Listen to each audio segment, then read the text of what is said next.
I became involved or actively involved in climate change advocacy and activism when I began to hear about the challenges that the globe was facing.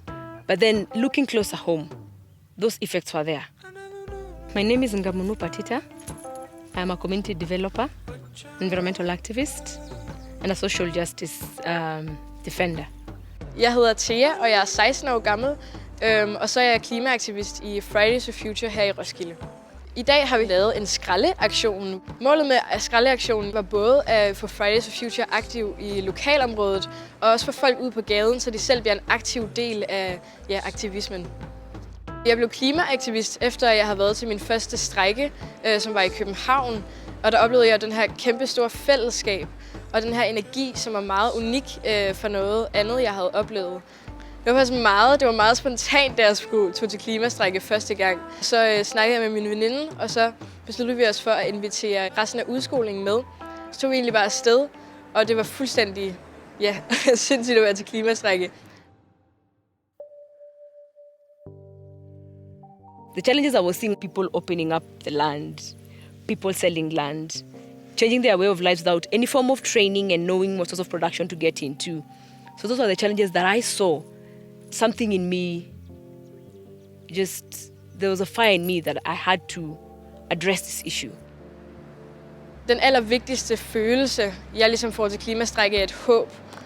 Og det med at være en del af et fællesskab, som kæmper for noget sammen, betyder utrolig meget. Jeg kommer tit til at sige, at jeg har valgt at blive klimaaktivist, men egentlig ser jeg det ikke som et valg, fordi jeg synes, vi er forpligtet til at reagere på klimakrisen på grund af de privilegier, vi har. Climate justice is talking about how do we undo the mistakes, how do we undo the wrongs. Klimaretfærdighed er for mig en vej hen mod en bæredygtig fremtid, hvor vi tager ansvar for vores historiske og vores nutidige handlinger. First and foremost, the countries that have been emitting the most need to accept that it is actually something they have done. Meget af det ansvar, vi har i Danmark, er at sætte os ind i, hvor meget vi har påvirket andre lande.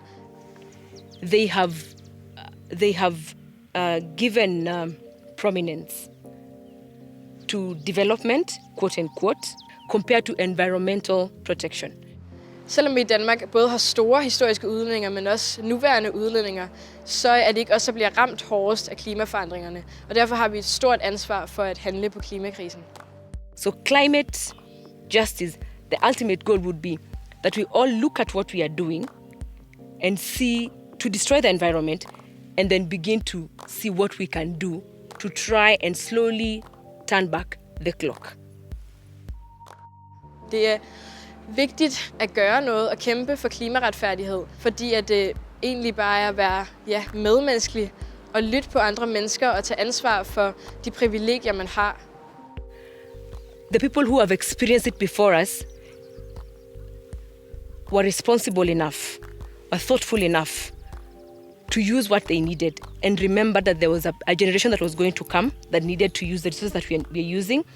So that makes me understand that my role is not only to consume, but responsibly consume and remember that it's not about me, it's not about individual, it's about everybody. Det er altafgørende at være med i et fællesskab for mig, fordi at man ofte kan føle sig meget alene i klimakampen.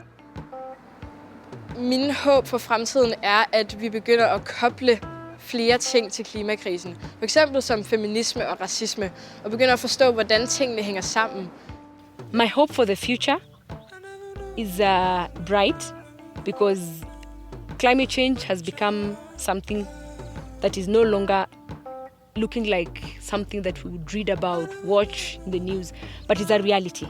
It has all sunk in that it's about my responsibility, it's about what I do, it's about my behavior. So it's a future, it's a bright future because we are innovating, we are experimenting, we are talking, we are in discussions, we are thinking, and we are alive to the fact that without our deliberate efforts, then